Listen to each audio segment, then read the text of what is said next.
শিবিরকে, কারণ আপনারা শিবিরকে হত্যাযোগ্য করে তুলছেন। ঢাকা বিশ্ববিদ্যালয়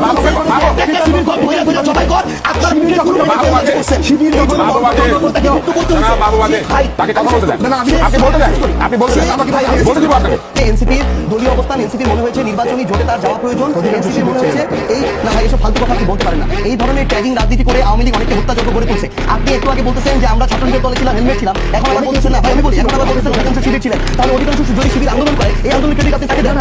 আপনি আমাকে এটা বলেন, আমি সার্জিস আলম 2017 সালে যেদিন ঢাকা বিশ্ববিদ্যালয়ে গেছি, ওই ঢাকা বিশ্ববিদ্যালয়কে যখন এরকম ছাত্রলীগের আওয়ামী লীগের অধীনস্থ একটা ক্যাম্পাস বানায় রাখা হয়েছিল, আমাকে যখন গণরুমে প্রথম দিন গিয়ে উঠতে হলো তখন আপনার কথা ছিল যখন না কোনোদিন না, আপনি আমার কথা না শুনে আপনি বলতে পারেন না। আমাকে যখন গণরুমে থাকতে হলো,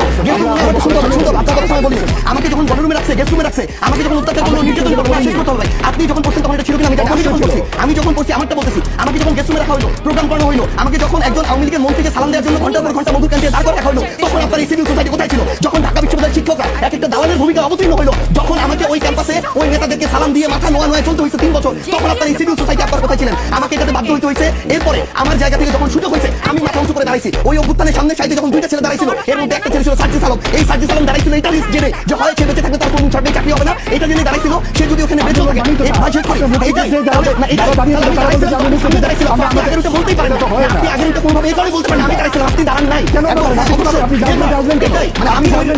আমি ওই রিস্ক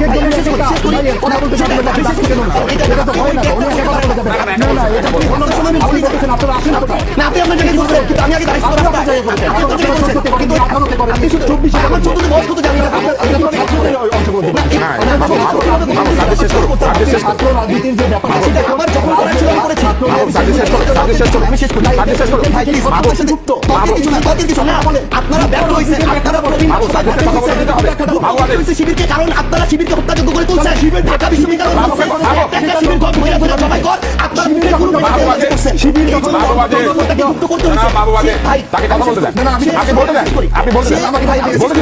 সে গুপ্ত থাকার পরেও তাকে ধরে ধরে পিটানো হয়েছে, তাকে খুন করা হয়েছে, হত্যা করা হয়েছে। একটা মানুষ শেষ পর্যন্ত যখন আপনারা কেউ তার পক্ষে দাঁড়ান নাই, যে মনে করেন 25 বছর ছেলেটা শিবির করে, ওই ছেলেটা তো তার আগের কোনো কিছুর সাথে সম্পর্ক নাই, তার তো বেঁচে থাকার অধিকার আছে, তার পরিবারের সাথে থাকার বাঁচার অধিকার আছে। তাকেও যখন শুধু একটা আদর্শভিত্তিক রাজনীতি করার কারণে হত্যাযোগ্য করা হয়েছে, সে গুপ্ত হয়ে গেছে।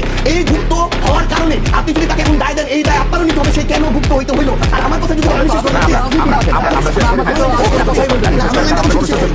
মানে দিন শেষে শুধু একটা জিনিস মনে রাখতে হবে ভাই, দিন শেষে শুধু একটা জিনিস অবশ্যই ভাইকে দেবেন, দিন শেষে শুধু একটা জিনিস মনে রাখতে হবে, যেটা হচ্ছে আমরা পুরো প্রেক্ষাপটটা না জেনে ব্যক্তিগত চিন্তা কারো করে চাপিয়ে দিতে পারি না। এনসিপির রাজনীতি করবে, এনসিপি নির্বাচনের প্রয়োজনে সেটা করেছে, নির্বাচন শেষ হয়েছে। এখন এনসিপির যেটা বাংলাদেশের স্বার্থে, জনগণের স্বার্থে, দলকে সামনের দিকে এগিয়ে নিয়ে যাওয়ার জন্য